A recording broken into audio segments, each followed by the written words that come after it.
Hi, everyone. Welcome. It is my honor to be with you today and sharing some information that I hope you'll find valuable wherever you are on your journey of dementia. My name is AJ Cipperly, and I'll go ahead and let you know I'm from Alabama. You may figure that out as we go through today because I do use the words ain't and y'all because those are words to me. So full disclosure there, okay? I've been working with people living with dementia and their families in various roles for over 20 years now. It is not what I set out to do when I planned my education and career, but it is most definitely my calling and what I'm meant to do. I've seen this journey of dementia from multiple sides, certainly from the long-term care side of things as I started my career in an assisted living and memory care community.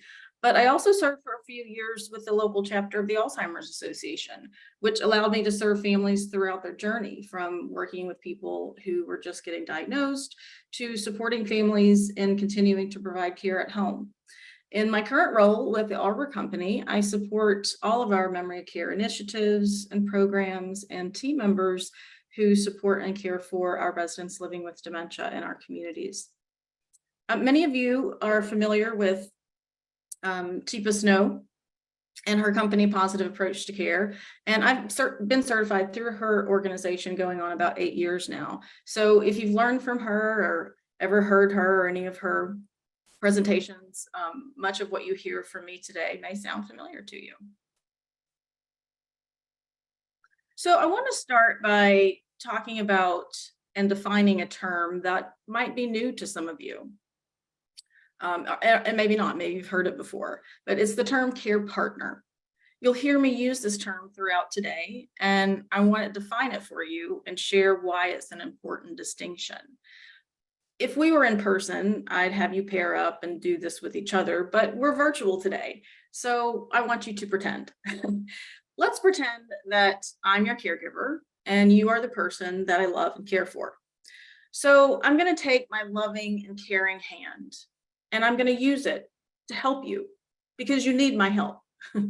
So here you go. I'm going to shove my hand in your face. Now, how are you feeling? What are you thinking? Well, you seem kind of surprised by my help. You seem surprised that this help was coming because you weren't thinking you were going to get this kind of help. I see myself as offering help, but I didn't, did I? I shoved my help at you. Have you ever done this with the person that you're supporting? You notice they have problems. And so here's what you do. Well, you need help with your medicine. You can't do that on your own. Well, you need help getting dressed. You're not safe to get out of that chair by yourself. You got to get help. You need help. You need help. You need help. See, we think about our role as giving help. We are caregivers. So let me give my care to you. You don't like that, do you? You don't like having a hand shoved in your face. And so what might you do? Do you have a positive reaction or positive feeling towards me when I'm shoving my help at you? No, you're likely going to put up your hand against mine and push back. And when you do that, my initial reaction is to push back against you because I know you need my help. I've got to help you. So pretty soon we're both pushing hard against each other. And where are we going with this? Nowhere. Does this sound familiar to you? Have you experienced this with your person you're trying to help? You're trying to help and they're pushing back or resisting. Here's the tough part. If you don't like what's going on, if it's not going the way you want it to, you're going to have to be the one to change something because the person with dementia is simply reacting to you. You think it's them. Yeah, it's them, but actually it's the dementia in them that's causing this. And you're having a really hard time letting go of the idea that, well, they know better, they can do better. They're just being stubborn. And what you didn't realize is you started it. You started it when you decided you needed to give care because you didn't offer care. You gave care. You shoved it in their face. You told them, no, that shirt's all dirty. You got to change. You've had that same pair of pants on for a week. You need to eat this. You need to take your med. Look, you're all, oh my gosh. And we wonder why we sometimes get those resistive behaviors. So here's what you do. When you get that reaction, that pushback, just ease off, back off. And when you do that, the resistance decreases, because when you resist resistance, it only increases resistance. When you try and get someone to do something and they don't do it and you push harder, all you're doing is making them resist what you're trying to do even more. And when they resist something, we've got to realize, uh-oh, I made a mistake. When you realize something isn't working, you got to be the one with the big brain and say, this isn't working the way I wanted it to. And you got to ease off. And then you got to take this task, this shower, this meal, this change of clothes, whatever it was, you got to take it off the table, move it out of the way. Because what you've got to realize is it's not about getting the task done. It's about your relationship with the person. When somebody has dementia, it's all about the relationship, not the task. Okay. So we move this out of the way. We see the person, not the task, and say, I'm sorry. I'm sorry, I was trying to help. You need to say you're sorry. They need to hear that you messed up, that you made a mistake, even though you were trying to help. In their mind, you had no business doing what you were doing. They didn't understand what you were doing. So back up a little bit. Some other good phrases to learn. I'm sorry I embarrassed you. I'm sorry I frustrated you. And here's another really good one. I'm sorry. This is hard. Because what I'm admitting is that this is difficult for me, but I'm also acknowledging that it's hard for them. And what we need to realize is this is not about caregiving. As long as we keep in our minds that we're caregivers, we're going to struggle. What we want to become is a care partner. We want to work with the person, not push into the person. It's a partnership, a two-way street. Walk alongside me, not with me, not leading or pulling me, not pushing me from behind, but alongside me. We're on this journey together. So let's continue to lean into what being a care partner means. Knowledge is power, and understanding what's happening with the person you're supporting is incredibly important in this partnership. It helps you understand not just what's happening, but why it's happening. And understanding the why is the first step in identifying the how to help, how to support. So we're going to spend some time talking about the changes that are occurring in the brain, along with some strategies that can help both you and the person you're supporting. And then we'll touch on taking care of you and review some resources that are out there for you.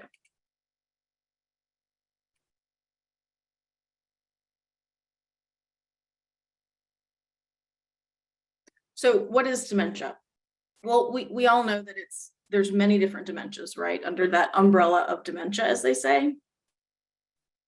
And my slide keeps changing on me. Not sure why that's happening. Sorry about that. So there's different conditions of dementia under the umbrella of dementia.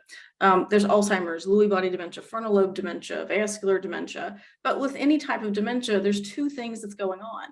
There's chemical changes and there's structural changes. Structural changes mean that the actual brain is shrinking and getting smaller. And the chemical changes, well, it's both production and how those chemicals are being used that's changing. And so what does that mean? That means that there's going to be times when I'm more able and times when I'm not. I'm going to have good days and bad days. Today I can dress myself and do all my personal care independently, but tomorrow I may not be able to. I may struggle. It's not that I'm not trying to or just being stubborn. This variability also accounts for some challenges in getting a diagnosis. I mean, I can do really well on all the tests that the doctor gives me, and I can present very clear and competent. And you're sitting over there like, oh my gosh, geez, like she can't even dress herself. How did she do that? What happens is that I know this is an important event. My brain recognizes this is important and I need to do really well. And so it gives me that rush of chemicals that I need to do well. And I can do well for a short period of time. It's also why I can be very clear in talking with my family who lives out of town. And I talk to them for about 30 minutes a week, and I can do really well. And so your sister tells you, mom seems fine. I talk to her every week. I don't know what you're talking about, like with her memory challenges. When you're the one that lives nearby and sees me every day and sees the food that I'm letting rot in the fridge, the missed appointments, the bills I'm not paying, the lack of self-care that I'm doing for myself. I mean, this can be really challenging. So I want us to look at this PET scan. Okay. Now this PET scan is looking at how well my brain is working. So it's looking at functioning. And what you're seeing in each column, there's two pictures. Okay. And it's the same brain. It's just a different view. There's the normal brain, and then it's got the two pictures there. The early Alzheimer's brain, it's got the two pictures there. So the red areas that you see indicate brain activity. The brain is active. It's working really well in those areas. The yellow and the green areas that you see also indicate brain activity, but not quite as much as where you see the red. And the purple areas indicate there's no brain activity occurring. So what do you notice that's changing from the normal brain to the early to the late Alzheimer's brain? What's happening to the red areas? Well, there's less red. So what does that mean about brain activity? Now, I want you to look at the late Alzheimer's brain and the child's brain. Do you notice any similarities? Look at where the red areas are. Some of the same areas are active. That's an 18-month-old child's brain. And this helps illustrate what's called retrogenesis. And that's just a fancy word that means I'm losing skills and abilities in the opposite way that I learned and developed them. So by the end of this disease, I'm left with what I had in the beginning. So this in no way indicates that people living with dementia are like children. My brain might look like a child's brain, and sometimes I may even act childlike, but I'm not a child. I'm an adult. I've lived my life, and I deserve that respect. And if you choose to talk to me like I'm a child, we're going to have some issues. That is not a care partnership. That is a parent-child relationship, and that is very different. So you may be thinking, wow, I mean, that's so sad. I mean, look at the lack of brain activity. I mean, the person's losing this ability. They can't do this. They can't do that. There's no red left. But I want us to shift our view and look at the red that's still there. There's still red there. There's still activity and functioning and skills that are retained. Now, I'm not saying that we ignore what's lost. We need to know what the person needs support with. But if we're only focused on everything they can't do and everything that they're losing, that's a really negative way to go through life. And we're going to miss a lot of opportunities that we have to help the person. So let's focus on abilities that are preserved so we can help support those abilities so they can keep them longer. The other thought process that we get stuck in is that this person has this terminal illness. They have this form of dementia that's progressive and that's going to lead to their death. Well, let me tell you something. We've all got a death sentence, people. Ain't none of us getting out of this alive. We hadn't found a cure for that yet. So I really want to encourage you to shift from grief over losing this person to focusing on helping them live while they're alive. They're still here. So grieve, yes, grieve, do what you need to do. That's important. But don't grieve so much that you miss the person that's right there in front of you and helping you both live and make the most of it.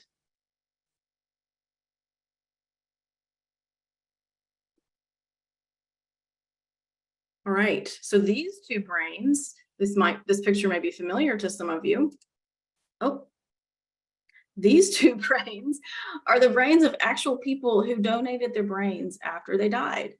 And these two individuals were the same age, the same size, and the same gender when they died. It's just that one of them had dementia and one of them didn't. So there's some pretty significant differences between the two of these brains.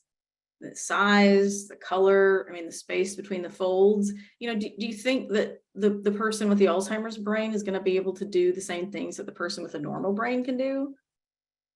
No. And do you think that this person has any control over that? I mean, do you think the person with the Alzheimer's brain just woke up this morning and said, I'm going to give Melissa a hard time today? No, this person woke up this morning and said, I'm having a hard time today. So this is the structural change that I mentioned earlier. The brain is actually shrinking. Okay, now we know the typical pattern of progression, like especially with Alzheimer's dementia. However, it is important to note that each person's experience is individual. So in other words, we understand the pathology of what's happening in the brain, like with Alzheimer's, it's plaques and tangles and Lewy body. We've got the Lewy bodies that are building up, but how that is manifested is different for each person. And I want you to keep that in mind as we move forward. While some pieces of what we discussed may ring true for your person, other pieces may not. Strategies to help support that work for one person may require different type strategy for another. So let's talk about brain changes with memory and thinking. We call the hippocampus part of our brain is what we call the learning and memory center. And it's where we can take in new information, process it, and store it. And what happens with dementia is my hippocampus is shrinking. So I'm not able to store as much information. The data that's already stored there, my long-term memory, that's fairly intact. It's very strongly wired in. But that new information, it just doesn't stick. So this is why I might ask you, what time am I going to the doctor? And you tell me 3 o'clock. Okay, thank you, 3 o'clock. Well, what's going to happen 10 minutes later? I'm going to ask you again. So this is why we get the repeated questions and the repeated stories. I'm not trying to annoy you. I mean, for my brain, I truly don't remember. I cannot store that recent information. So what do you think is going to happen when you try and convince me that I've already asked you that question 10 times? Well, I may get distressed or frustrated. And now that you've made me feel that way, how do you think I'm going to feel about you? Well, not very positive. So what do you think you should do? Yeah, just answer me like it's the first time I've asked, because to me, it is. Now, just because we know why this happens, it doesn't mean that there aren't ways to support the person if they're asking repetitive questions.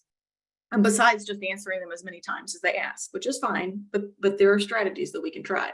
And this is very interesting because there's been some studies done that show the number one stressor for caregivers isn't the physical care, the toileting, the dressing, all those sorts of things. It's not that.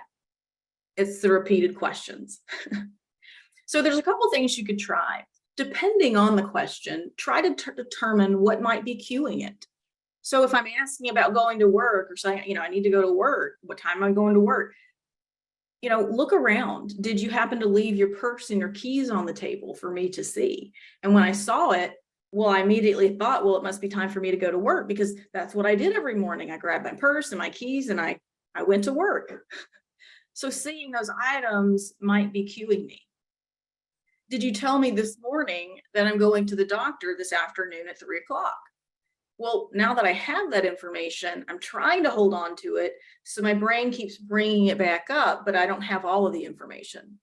So sometimes not sharing information too early can help with those repeated questions. So just waiting until right before, to tell me that information can help.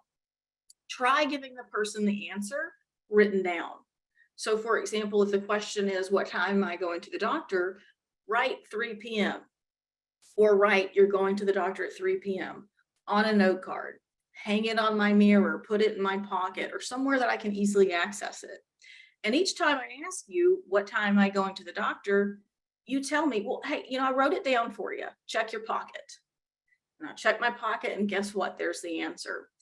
With repetition and you continuing to direct me where the answer is, I'll eventually learn through routine where to find that answer on my own. So that at some point, as soon as I start to even form the question, what time I'll reach down to my pocket and pull out the answer. And that can be incredibly helpful as a care partner because you're not having to answer that question 10, 15, 20 times. You're actually giving them the answer, something tangible for them to look at and to find. I remember a story a caregiver told one time at a conference, how he was able to help kind of like mentally handle his wife's repeated questions. Like at the beginning of the day, he'd make a bet with himself. How many times is she going to ask this question? And at the end of the day, he'd tally it up and see how close he got. And for him, that was his strategy of being able to cope. Okay. Sometimes repetitive questioning is my way of telling you I'm distressed or uncomfortable. Somebody who's asking to go home or wanting to get out of here, maybe communicating that where they are currently isn't okay with them. It's likely not a place that they're talking about. It's a feeling. So reassuring them, helping them identify sources of comfort is going to be most helpful. Confabulation. So that's an interesting word. It's when my brain is telling me one thing, but it may not be true. So let's say I see you and I like the way you look, and maybe I want to spend time with you. So my brain tells me and I say, well, we had breakfast this morning, but we didn't. But that's what my brain told me that happened. And when you tell me I'm wrong and that we didn't, how do you think I'm going to react? Well, I might be upset or angry. Like, why do you say things like that? Yes, we did. Or I might get anxious. What's wrong with me? Why do I think these things? Am I going crazy? And now that you've made me feel either of those ways, how do I feel about you? Well, not too positive. So go where I am. Don't point out that I'm wrong and try and correct me. Go with the flow. Acknowledge and validate my feelings. It could be something like, well, you know what? We always have fun when we're together, don't we? It doesn't have to be agreeing or disagreeing, because so often I hear people say, well, I don't want to make her think something's true when it's not. And then we have the other end of the spectrum. Well, I don't want to lie. So it doesn't have to be lying, and it doesn't have to be agreeing. It can be somewhere in the middle. Just validate. So for example, if mom's saying somebody stole her clothes, well, I don't want to say yes, they did, and she thinks that somebody stole her clothes. So how do we validate and go somewhere in the middle between agree and disagree? So it might look something like, well, mom, good grief, now that doesn't sound right. Let me look into that for you. We need to take care of that. And go look in the closet. And you know what, mom? Now that I think about it, I did take some laundry to wash for you and I didn't bring it back. I am so sorry. I'm going to take care of that for you. So that's just an example. I'm not agreeing. I'm not disagreeing or pointing out that she's wrong either. Okay. But it's distressing to think that something's missing of yours. That's what I need to validate. And I need to take ownership of it. I'm going to take care of that for you. Emotional memory. This is an important retained ability. And this is why it's so important to develop that care partnership. I may not remember your name or even our relationship, but I know how I feel around you. And if I feel comfortable around you, I'm going to be more likely to go alongside you instead of pushing against you. So there's a lot of changes with language that occur. So having trouble finding the right words. My language becomes very vague. We all have word finding problems, but we can get close enough that people know what we're talking about. Like, I need that thing you write with it. We all know I'm talking about a pen or a pencil. Okay. But as my dementia progresses, I'm not going to have as many words to describe, or I might be describing things in a different way. Like I need I want the yellow thing with the pull down sides. You know what I'm talking about? The yellow thing with the pull down sides? Well, it's a banana. But is that the first thing that came to mind? Yeah. I might make up words. I need a pert. I need a fresh pert. Can you help me find a pert? Well, I'm talking about a shirt. Or I may be saying real words, but they're not in the right order. And so it doesn't make any sense. But in the later stages of dementia, even though I've lost a lot of language skills, I can still do social chit chat. Well, hey, how are you? Yeah, it's good to see you. How's the family? I'll be able to do that for a long time. Music, poems, prayers, these are incredible ways that we can communicate when words may not be working anymore. I mean, I'll be able to sing a song, all, in tune, the lyrics, everything. when I may not be able to form a coherent sentence or have a conversation with you. Okay, and that's powerful. Okay, and unfortunately, it's also the bad words that are preserved. And it's not that I'm trying to offend you or hurt your feelings. It's just that those other words that I would use in substitution, like, shoot or darn it instead of shit. Well, shoot and darn it, they're gone. And what I'm left with is the bad word. And so that's what comes out. Okay. So we got to understand that and be okay with it. So let's talk about another big change. And this is huge. It's how I'm understanding or comprehending what's being said to me. And it's estimated that early on in dementia, early dementia, some people may not even be diagnosed at this point, that a person's only getting about 3/4 of what we're saying.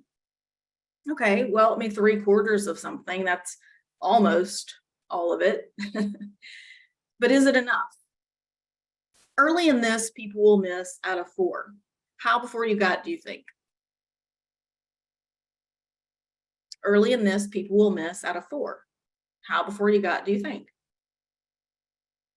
I'm asking a question. Do you not understand me? Let's try it a different way. Early in this disease, people will miss 1 out of 4 words. How long before you got lost, do you think? It just skipped every 4th word. You saw how lost you were, how much sense that made. And that's early on. Okay, so somebody in a later journey of dementia, maybe only understanding 2 out of 4 words, and then maybe only 1 out of 4. So what does this mean for us as care partners? If we're supporting a person living in the early stages of dementia, we've got to slow down and make sure they're getting what we're saying before we move on to the next thing. And if we're supporting a person later on in their journey, okay, we've got to stop using so many words and use more visual cues to get our message across. Okay. Now, people with dementia pay more attention to how we look and how we sound more than the actual words that we say. So if you look mad or upset, or even sound mad or upset, I'm going to know it. And I'm going to think you're mad at me. You may not be. You could have just had a fight with your friend or your adult child or a bill collector called. I don't know that. I just know that you look mad and sound frustrated. And that's going to impact my response to you and my desire to be around you. I can also cover really well. I can make you think that I've understood you when I really haven't. Maybe this has happened to you. You know that your mom can dress herself if you lay her clothes out for her. So you lay out her clothes on the bed and you tell her, Mom, get dressed. And, we're going to go out and have some breakfast together in about half an hour. Okay. Okay, sweetheart, sounds good. Uh-huh. And so you go back 30 minutes later and she's back in bed in her pajamas. Now, it's not that she just didn't listen or want to do what you asked her to. She probably didn't even understand what you were asking her. She was just being pleasant. Okay. So what you may have to do is stay with her and get her started so that she understands what it is that you're asking her to do. And it doesn't mean you necessarily may have to stay through the whole process, because once you get her started, maybe she could finish. But it's more than just saying and leaving, right? All right. Let's talk about some self-care changes.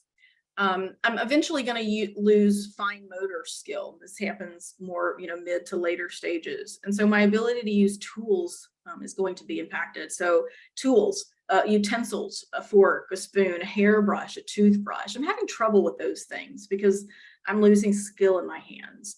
Sequencing, doing things in the right order. So I'm putting on my pants and then my underwear. So if that's my issue, if sequencing is my issue, how could you help me? Does that mean that now you just have to dress me from now on? No. Maybe lay out my clothes for me in the correct order, hand them to me in the correct order. You could even label drawers, 1, 2, 3, 4. I've seen that be very helpful. Hanging up outfits all together with in the order that they're supposed to be put on in. So my point is just help where the help is needed. Don't take over and do. Once you've identified, where I need the support, just come in and help there. Okay. Now, what's retained is my ability to follow cues. So we can use verbal cues, visual cues, and touch cues. And we always want to start with the lightest amount of cueing first. So it might simply be a verbal cue. Well, okay, tie your shoe, or have a bite of that meatloaf and let me know if it's any good.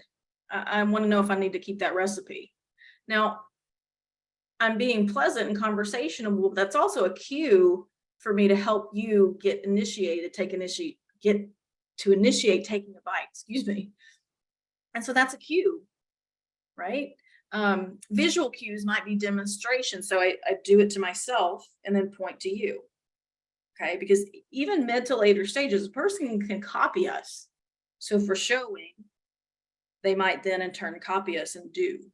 Okay, and then there's different types of touch cues, hand over hand, so where we're guiding their hand, and something that's also called hand under hand, which is a great helping technique as well. Now we've got some visual processing changes. And so I'm not going to spend a ton of time here because this could be a whole session in and of itself. But it's important to understand that there's the way the brain processes visual information is changing. And so early dementia, we call it scuba vision. So I'm losing the edge of my vision. And if you've ever been scuba diving or snorkeling, so if you put a scuba mask on and look around like this is my visual field. This is all I can pay attention to. And as the dementia progresses, then we drop down to what's called binocular vision. And when you understand those changes, what you start to realize is this impacts how we approach a person. It impacts those visual cues that I just told you work really well. If we're not providing the visual cues in that person's visual field, it's not going to be helpful. They're not going to get it. So often we try and talk to a person when we're in another room or we're behind them or standing next to them, and they don't even know we're talking to them. We have to be looking at them. They have to be looking at us. Okay, so there's some pretty significant implications with these visual changes.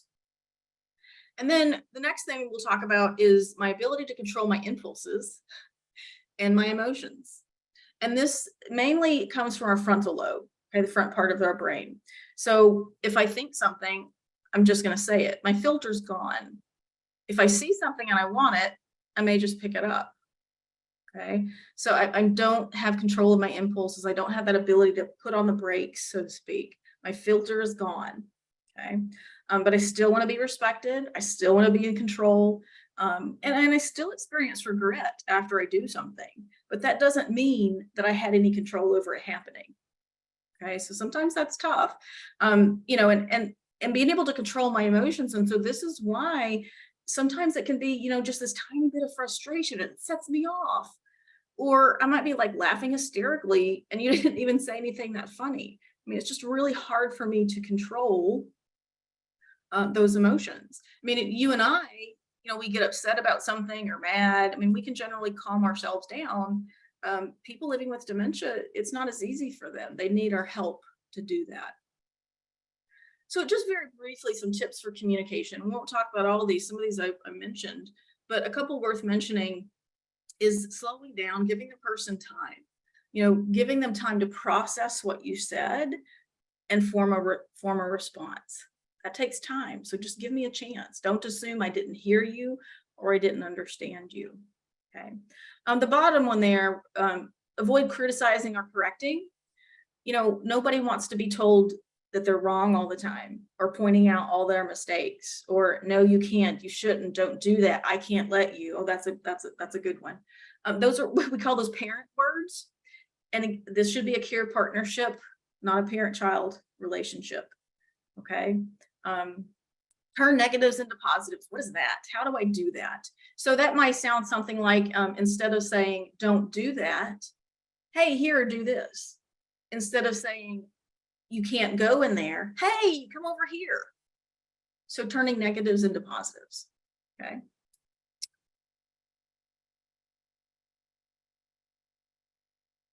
And then overall, guys, for all communication, when what you're doing isn't working, just stop. Just remember, ease off, back off, time out, however you want to think about it. Okay, just time out, back off, think about it, give the person a chance. Give them a chance, take a deep breath yourself, and then reapproach. Try again, do something a little bit differently and see if that doesn't get a different response. Okay. Take care of you. Here's a biggie. If you're on the call today and you're a care partner, I'm sure you've had people tell you this before. Well, you need to take care of you. What does that mean? Well, you're better able to care for the person that you love when you are cared for yourself. Okay, you can't pour from an empty cup, right? All those sayings, put your oxygen mask on. I mean, those are truths for a reason. Okay, and there's a lot of different ways that you can do this, and it looks different for every single person. But find what works for you. How do you fill your cup? How do you get restoration and rest? Making sure that you're taking care of your physical body and maintaining your own health. Recognizing when you're getting stressed out and how do you manage that, and taking a step away. Sometimes you need to go to the bathroom and count to 10. Sometimes you need to grab a pillow and scream into it. It's okay. Find a support group. Guys, I cannot say how valuable this is when you find a group to be a part of, being able to be with peers and people who are going through the same thing. I would encourage you to find one. It's often helpful to find one that's specific to kind of your situation. And there's a lot of different ones out there. There's support groups for individuals living in the early stage of dementia. They get value for being in a support group with each other and talking about what this is like.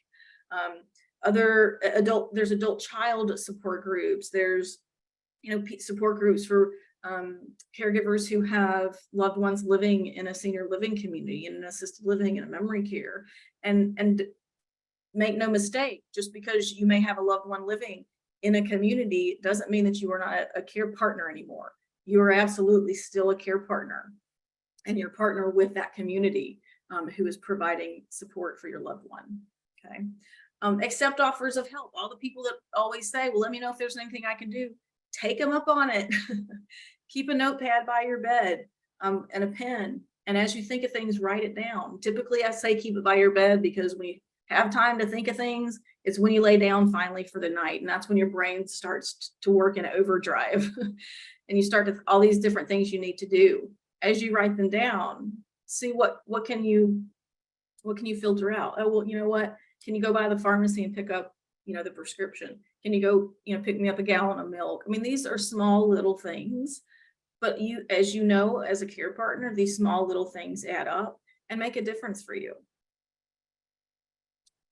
Deep breathing is incredibly impactful, even in the moment. So when your loved one has asked you that question for the 100th time, what time am I going to the doctor?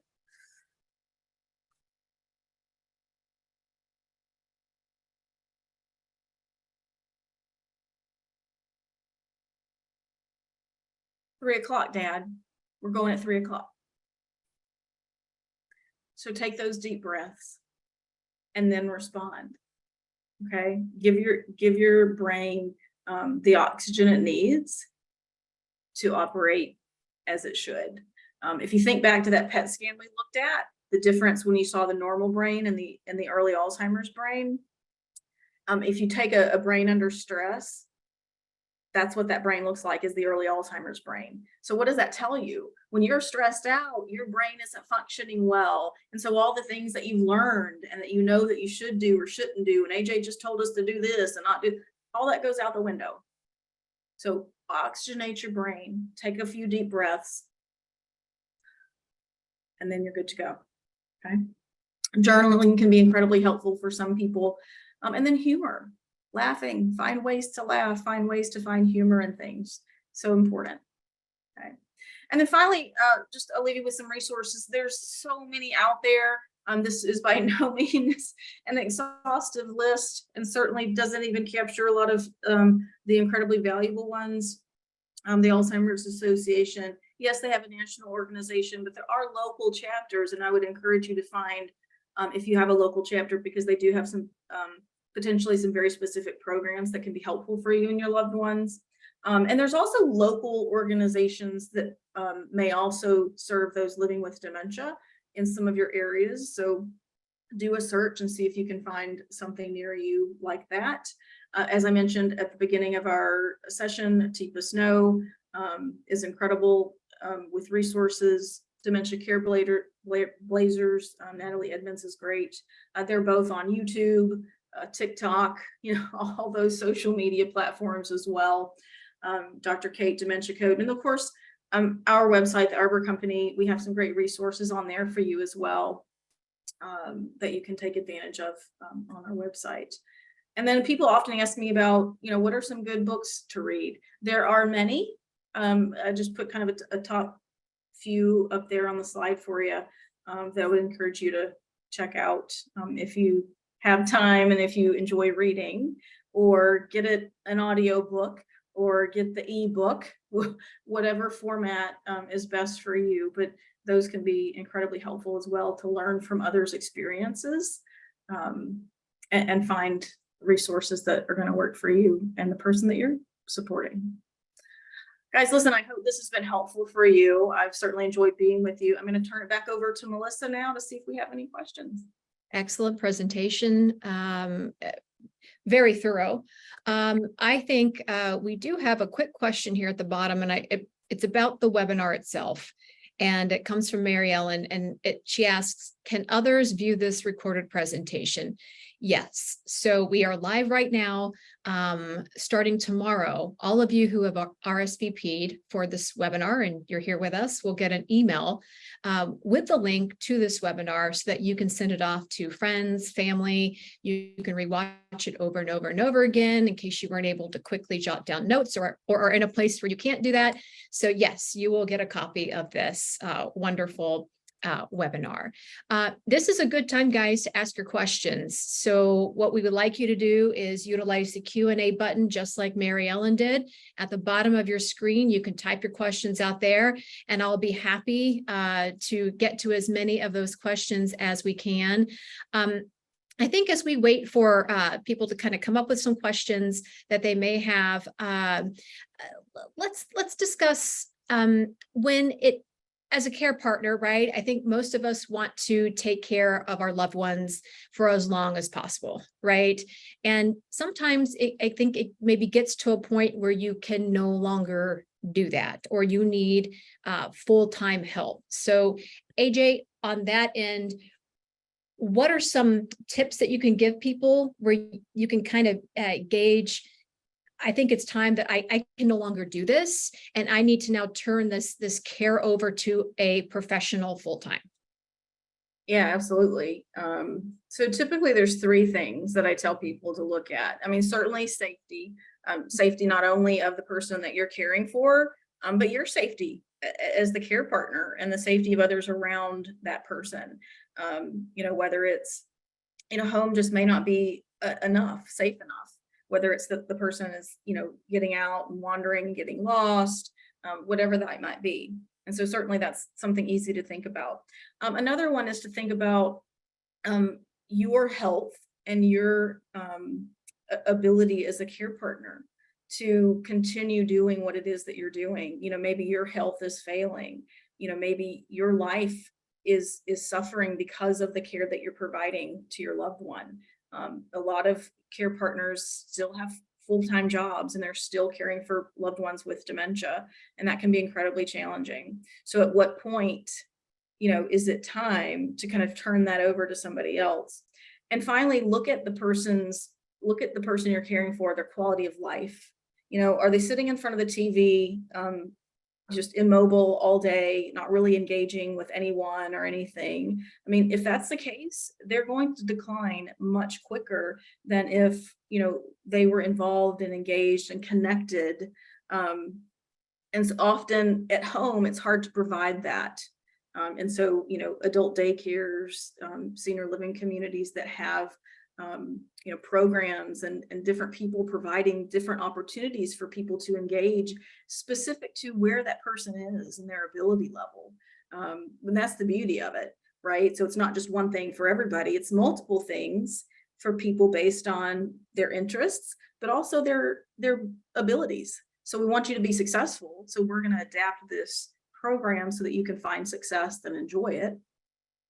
And finally, I love to always quote from Chipa Snow, but one of the things she says, and I love it, is, when the dementia gets this big, in order to continue to love me this much, it's kind of time to turn over that care partnering responsibility in order to maintain your relationship. And when you stop liking who you are when you're around your person, meaning I'm not a care partner, I'm nagging them, I'm berating them, I'm correcting them, I'm getting frustrated, I don't like who I am when I'm around them. It's time to look at turning that over so that you can get that relationship back, go back to being the wife, the husband, the daughter, and kind of, turn the caregiving responsibilities over. You're still a care partner, but it's a different partnership. Sure. And Mary Ellen adds to the conversation, because they can't speak for themselves, we become their advocates. I think a family member support group at our facility would be very helpful, as well as presentations like this. And I totally agree. And that's why we try to do as many of these dementia webinars as we can between AJ and Susan Robbins to try to help those who maybe feel a little helpless. Lori Scott asks, what if you cannot afford a facility or full-time home care? Yeah, so that's a reality for so many people. And that's where you need to start leaning into looking at what are the local resources around you. A lot of areas have area agencies on aging. There's a lot of organizations out there that offer scholarships, so to speak, for companion care or home care. They're out there. You just got to do some digging and start to look around. And I would encourage people, as kind of that first step when you're first starting to go on this journey, is to start looking at those things now, even before you need them, in preparation. You may not ever need them, and that's great, but how much better is it to already have it on deck in your toolkit, so to speak, than to have to wait till you need it and then be scrambling to try and find those resources. That's the first time I've heard about scholarships. Can you talk a little bit more about those? Like, what are we talking in terms of monetary value? How does somebody get something like that? Where do they go to get that? Yeah, I mean, most of them are through different organizations, like it might be a local area agency on aging. So there may be some specific dementia organizations that provide, like the frontal, what's it called? The FTD organization, the Lewy Body Association. Sometimes those organizations will have something and some scholarships. Again, that's probably not the right term, but most of the time they are dependent like on financial need. So you have to kind of meet certain qualifications when you apply. Got it. Got it. All right. We have a little less than 10 minutes left to go until the top of the hour. We've got AJ here. This is a great resource, guys. If you have any questions, please feel free to put them in the Q&A box. So far, great job already by two of our viewers. Lori, I hope that helps to answer your question a little bit. One thing I want to go back to is deferring the decline, right? So you had actually mentioned, and we talk about this a lot, when you can no longer help your loved one, and then you need full-time care. And within full-time care, you're set up with a group of individuals who can help them 24/7 and who can provide ways for them to, I wouldn't say stop the decline, but sometimes there are people who end up going to memory care that thrive within that environment. So what are your thoughts on that? Sort of maybe helping somebody a little earlier on that end with somebody within a group setting that where people are trained for this. Would you say to get somebody in earlier, or wait until, as you say, it becomes a situation where it becomes they become a danger to themselves or to you? Yeah, that's a great question, Melissa. So yeah, I mean, most people do want to wait until they can no longer do it themselves to kind of make that move. But it is really important to think about what are the benefits of being in a community, and how can your loved one reap those benefits better based where they are now versus waiting. So those benefits include, being engaged and having different programs adapted to their ability, which, like I said earlier, is going to maintain their functioning level, i.e., it's going to help maintain their well-being. It's going to continue to help them have a life worth living. I have purpose. Somebody needs me. I'm helping. I'm helping continue to do my own laundry and to make my own bed. And rather than just have people do for me, which they're certainly there to do what's needed to be done, but the goal is to help support independence. So how am I, just like I was using the example of the sequencing, don't just take over and do everything for me. Just, if this is this, I need help with this piece, help me here. If I need help with this piece, help me here. And that, because every time that we choose to just feed somebody versus helping guide and helping them use those muscles and that hand-eye coordination, we're essentially robbing a person of those skills, and we're creating this, this helplessness in a way. And so by allowing them to still continue to do what they can do, even if it's 2 bites on their own, let them take 2 bites, right? But anyway, that's the value. And not that we can't do that at home, but as you said, in a community, there's a team of people, and we're all doing that together on a plan that we've, worked with the family on, to best support that person. Yeah. Well, Mary Ellen did want to add, we talked about good resources where you could look for funding. She said Patriot Angels is a good source if you're retired military. Lori says, thank you. And then Regina has a question. I have tried 2 different facilities for my 76-year-old brother, but he was released back to me because of his aggressiveness, especially during the night. What facility accepts this type of behavior? Yeah, so I would encourage you to continue to look. I mean, there are those out there. I mean, I think it's important when you're looking to help the community understand all aspects of what's happening. A lot of communities are a little bit fearful because, we have to protect all of our residents. And it's a risk sometimes when we know somebody has a history of being aggressive. But the reality is we've got to identify what's going on there. Why is this happening? And what can we do to help mitigate that and to help minimize it? Most of the time, aggressiveness is the result of fear, pain, something in my environment. So you've got to have a community that's willing to be curious and dig deep and work with you on trying to help him get some level of consistency where he's not experiencing that. And that may require, a longer stay in like a geriatric psych or behavioral health place where, the value there is they can kind of, this is not the right term, but like play around with meds very quickly and kind of find, if it is, that he needs some chemical help, which sometimes we do. Those changes can be made immediately versus in a community, it's a little bit harder, to navigate that. We're not a hospital, we truly are home. And so, calling the doctor, getting the order, getting the med, sometimes that's a little tougher. So, I think there's definitely options out there, but, really work to try and find what's the cause so that we can help find a solution and find a community that's willing to do that with you. And on that end, Mary has a question. What can you do when staff of memory care facility is not well trained to help the resident? So here again is where I'm going to use the word get curious and really expand on that care partnership with the community. Have conversations with leadership and maybe share, what you've learned. Hey, I learned this. I found this great resource. I'm curious, do your team members know about this? Do they have an opportunity to learn this? And even take opportunities one-on-one when you're there to pull a care team member aside and say, hey, I just learned this. Can I show you? I want to try it with my mom.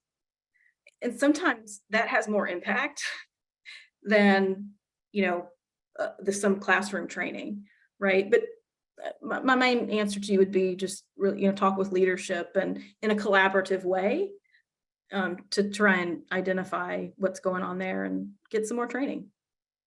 Sure. Yeah. More training and maybe if you don't see the benefits of that, or they're not getting the training, then it may be time to find a community who has that already in place. And AJ, can you talk a little bit more about, and this is maybe Arbor specific, but I mean, we're here for everybody, right? So you don't have to live in an Arbor community in order to receive this, but what is the difference between normal senior living and a senior living community and then memory care? What is special or different about something specifically titled memory care? Yeah, so it is more than just a lock on the door. So many people think, well, it's a locked, like, it's secured. So it's more than that. It's a physical environment that's designed especially to support people living with dementia. So there might be some cues in the environment to help with wayfinding, good signage, simple, place settings. So there's some environmental things that are different, but then a huge difference is also what I call the supportive and emotional environment. So it's the training of the people that work in there should have a higher skill level. So be trained in all these different helping techniques. I talked about visual and verbal and touch cues, knowing the person deeply and to know when and what type of cueing to use, what works, what doesn't. Different types of programs, meaning adapted to each person's ability. So just because I have dementia doesn't mean my interests change. People always ask me, well, what are good activities for people with dementia? Well, it's the same activities you and I like. Having dementia doesn't change my interests, but it does change my abilities. And if I think I can't be successful at something, I may not want to do it. But if you adapt it to where I can be successful, then I'm going to be interested and find value. And so that's a difference too, is being able to provide various levels of programs to meet people where they are. Yeah. And Mary Ellen follows that. When will you be visiting in Woodbridge, Virginia again? I'll put that on my calendar for sure. It's one of the Arbor communities in Woodbridge, Virginia. Thanks for that, Mary Ellen, and for all your questions. And then Lori Scott just wanted to say she'll check with the Lewy Body Agency for more information, and that she says and this could be a tip for those of you watching, that she asks her mother to help fold towels because it's something that makes her happy. And she says you can mess that up and then give it right back to her to do it again, and it doesn't hurt or harm anybody or anything. So it's just a simple task that she enjoys. And, Lori, you get the benefit of it, right? So yeah, it works out well. That I think is going to wrap up our questions for the Q&A here. Yes, and Lori says yes, she adds to that. And Mary Ellen said this was great information, and we knew it would be. And so that is why I was very excited for this webinar, so that we could get AJ on here, and everybody who hasn't met AJ or seen AJ in any of our webinars to this point can finally meet this hidden gem that we've had here at the Arbor Company. So AJ, fantastic job today. Thank you so much for being with us. Thank you. Thanks, everyone. Yeah, and of course, thank you. And again, for all of you watching today, in case you missed it earlier when I said it, you're going to receive an email. And the email you use to RSVP for this webinar tomorrow. It will have a link to this webinar. You can watch it again. You can send it to your friends, family, whoever you feel could benefit from this webinar. Also, if you feel like you learned something today, I know I did, or enjoyed this webinar, you can always head on over to our website. It's www.seniorlivinglive.com. There we have many videos on all topics senior living, including more videos about dementia. And the best part, of course, is that all of our videos are free and they are available on demand for you to watch 24/7. Well, we thank you so much for being a part of our conversation and being a part of Senior Living Live. Have a great day, everybody.